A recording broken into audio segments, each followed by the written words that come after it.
The Assembly will hear an address by His Excellency Igor Dodon.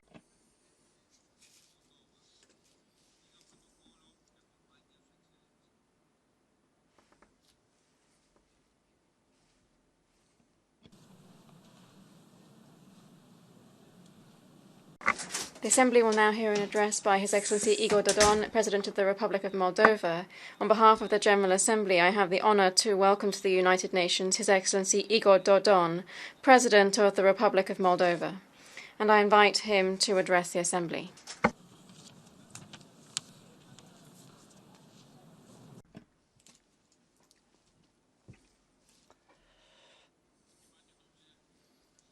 Mr. President, Excellencies, distinguished audience, I have the honor to join you and to deliver my first speech from the most important tribune of the United Nations.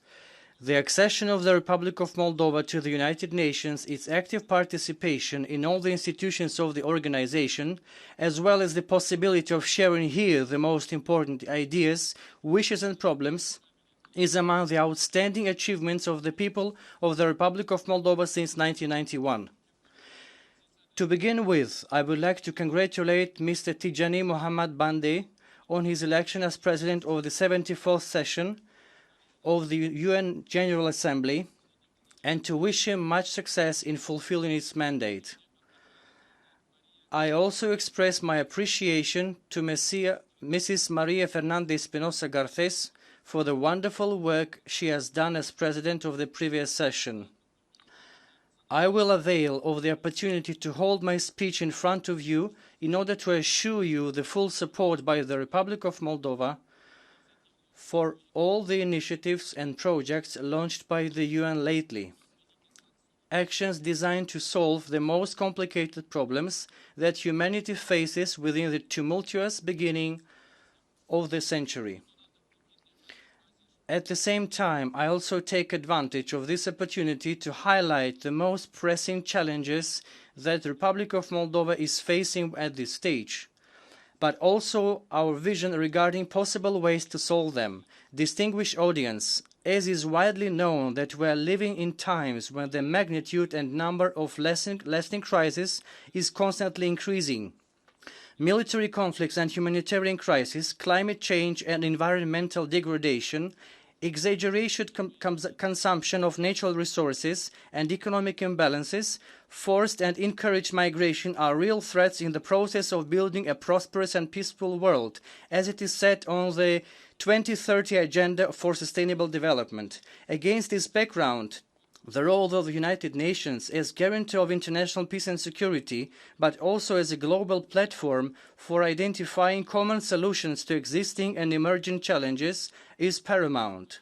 In this way, we express support to the UN Secretary General for the agenda of ambitious reforms in progress.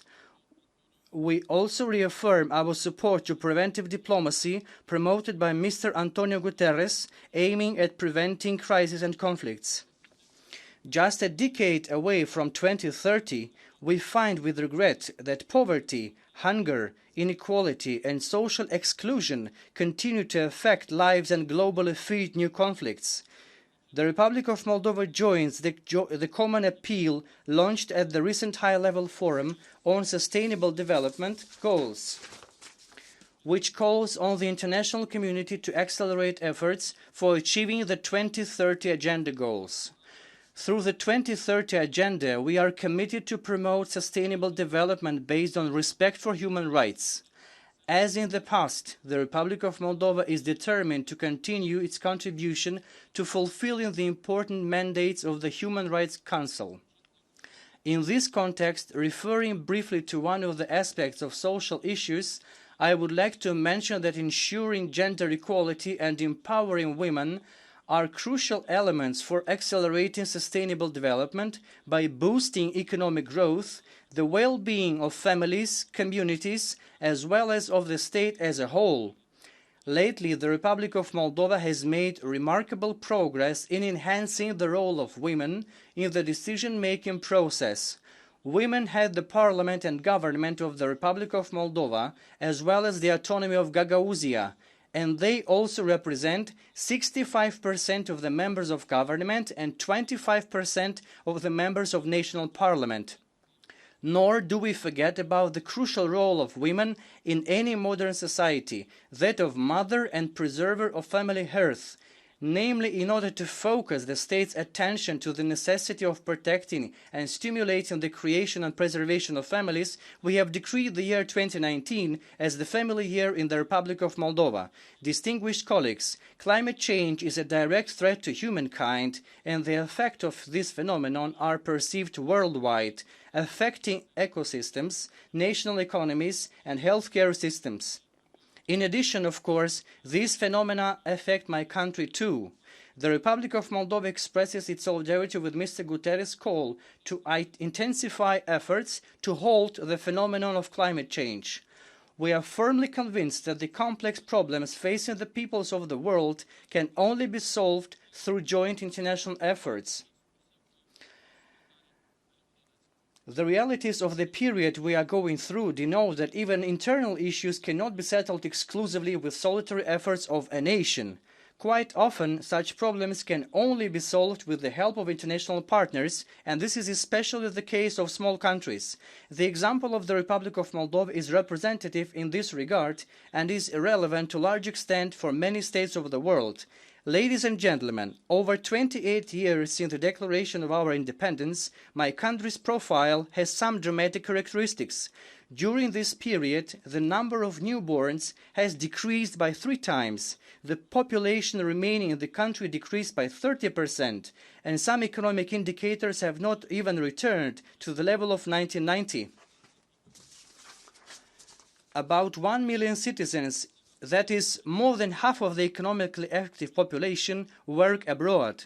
The massive depopulation of the country has become a major problem and a real threat for the state's sustainability.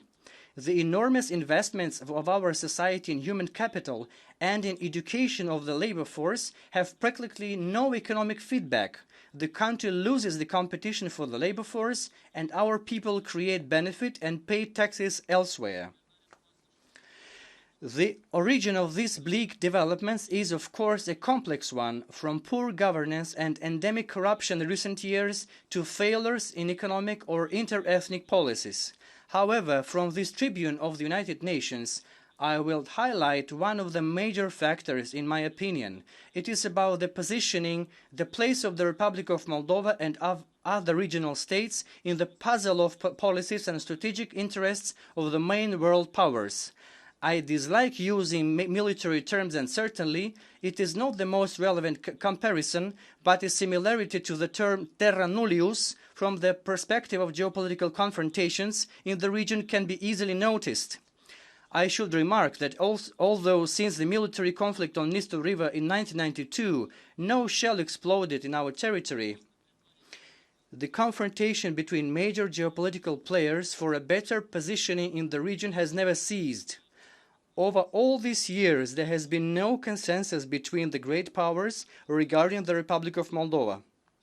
Our country is a multi-ethnic state, and by virtue of historical developments over the last centuries, the geopolitical preferences of our population are divided almost equally between East and West, between the Russian Federation and the West.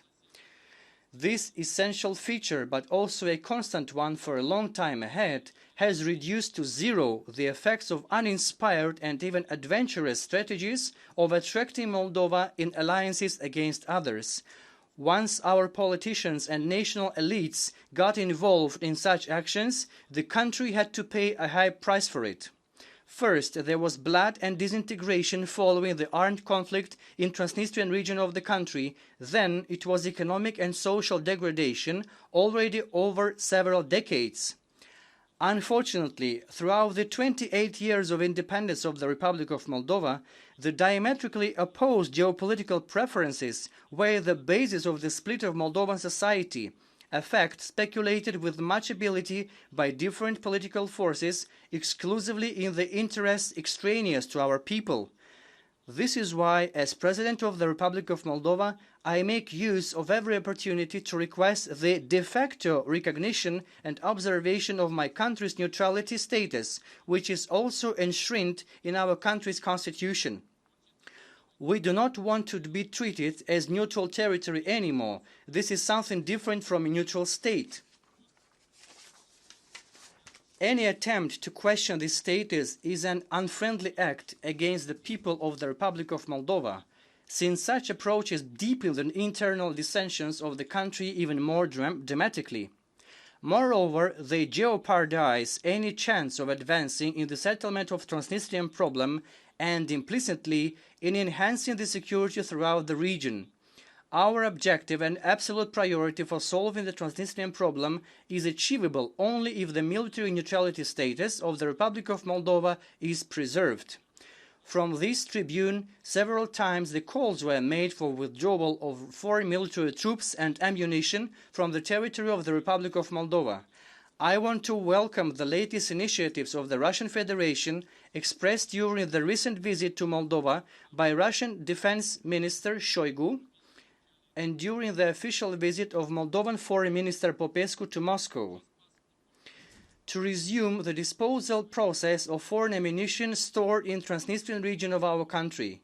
This important step, for the first time since 2003, can become crucial for reaching a geopolitical consensus for the political settlement of Transnistrian dispute and for the enhancement of regional security. Unlike other frozen conflicts, the Transnistrian case does not have interethnic, religious or other implications, which are particularly difficult to be settled.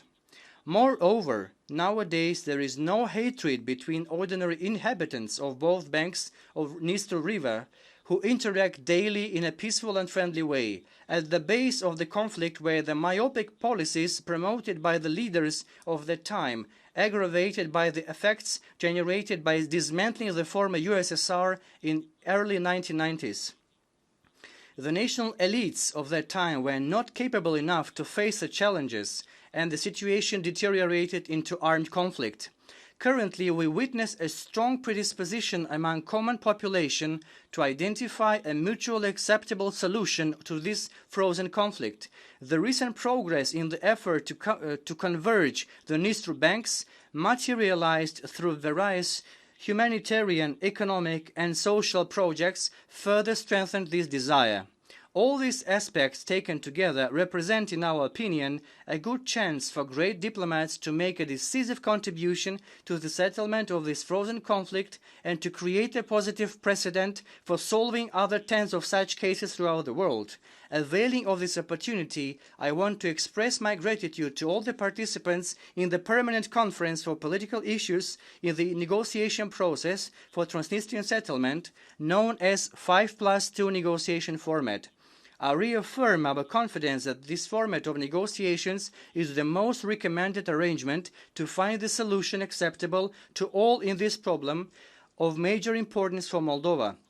Exactly in this format, the spatial status of Transnistrian region is to be debated and agreed within a sovereign and territorially integrated Moldova, within the internationally recognized borders, with full guarantee of human rights and fundamental freedoms.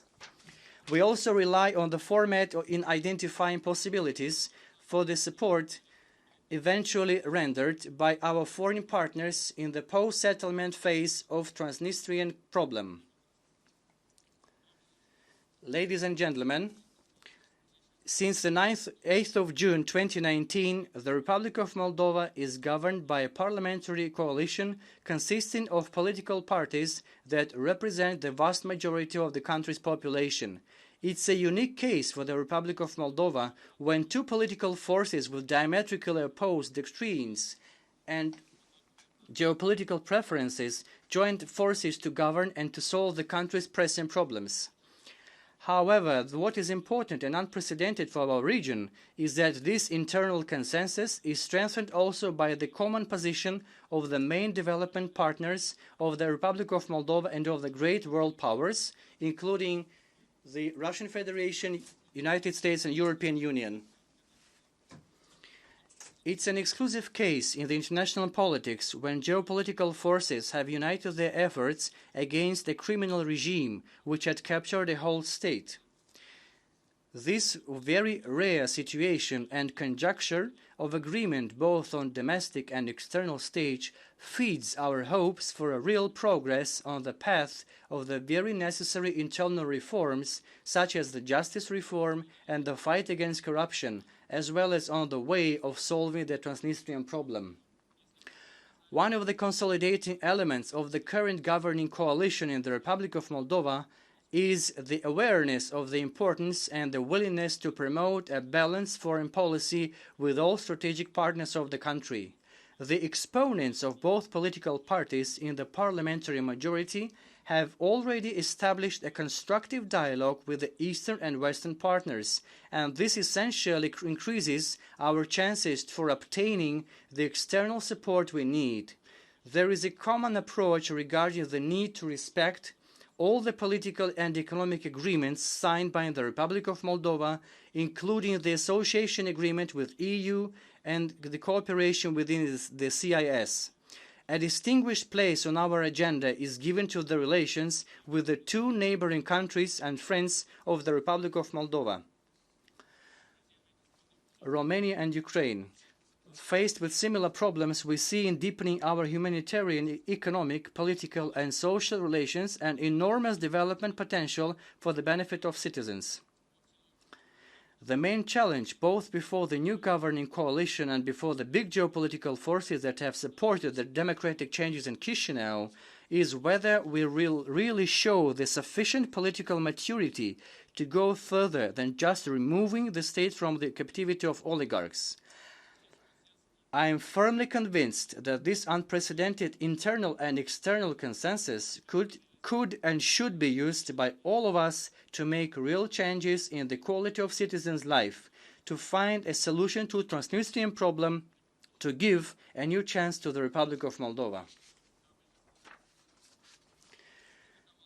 Ladies and gentlemen, the Republic of Moldova is a multi-ethnic country inhabited by representatives of about 125 ethnic groups. A third of the population consider themselves Russian-speaking. The Russian language, one of the 6 official languages of the United Nations, has the status of a language of interethnic communication in Moldova. As President of the Republic of Moldova, I consider that the main task of the recently formed parliamentary majority, supported by 80% of the country's population, as well as by our Western and Eastern strategic partners, is to create a single, legal, democratic, neutral, multi-ethnic state where a decent life and confidence in the future is guaranteed to every inhabitant. We will be friends and will interact with all our partners. The either-or policy, which in recent years has been pursued by a number of major powers with respect to the Republic of Moldova, has clearly shown its fallacy and inadequacy. I am a supporter of the concept of a united Europe from Lisbon to Vladivostok, while Moldova as a European state will play a particular role in this process. I want to emphasize once again that as the head of state, I am an active supporter of a balanced foreign policy of the Republic of Moldova, and I am ready to comprehensively promote mutually beneficial cooperation with all UN member states with which we have established diplomatic relations. For Moldovan people, as well as for the peoples of other countries, members of the United Nations, peace is the main value. We strive to ensure peaceful coexistence with our neighbors and development partners. Our intention is to strengthen the stability and security of the Republic of Moldova, to maintain the constitutional status of permanent neutrality of our state, and to strive for its recognition at international level, following the model of countries such as Austria. In this context, the example of military neutrality of certain states like Austria can be relevant as a pattern for the Republic of Moldova too. The neutrality, however, does not mean isolation. Moldova thus will go on strengthening its multilateral cooperation with Russia, United States, European Union, its neighbors and other states. I believe the key to our success is the promotion of the concept of international recognition of the military neutrality of the Republic of Moldova, along with the completion of removal and disposal of ammunition left in the territory of the Republic of Moldova since the Soviet era, with full and final completion of the withdrawal of foreign troops from the state, which I have the honor to represent at this high tribune. Upon reaching the final political settlement of the Transnistrian conflict, there will be no need of a peacekeeping mission in our territory. Mr. President, distinguished audience, at the end of my speech, I want to emphasize once again the importance of maintaining the consensus of main geopolitical actors regarding the Republic of Moldova. Only under such circumstances do the chances of our solving the severe problems facing my country shall increase, including the Transnistrian problem. I am very confident that such an effort and support from the Russian Federation and the West could radically change the profile of my country, which I was talking about with so much concern at the beginning of this intervention. I reaffirm the commitment of the Republic of Moldova to UN approaches to the main problems the humankind faces now. The Republic of Moldova remains firmly committed to observing the principles of the UN Charter and the vision of sustainable development anchored in the 2030 Agenda. Our determination bases on the full awareness about the imperative nature of the solidarity among nations in the face of modern challenges. We are few hundred peoples and countries, but we have one home, one planet, which we must take care of together, regardless of our place under the sun. Thank you for your attention. Presidente de la República. I thank the President of the Republic of Moldova for the statement that he has just made. May I request representatives to remain seated while we greet the head of state?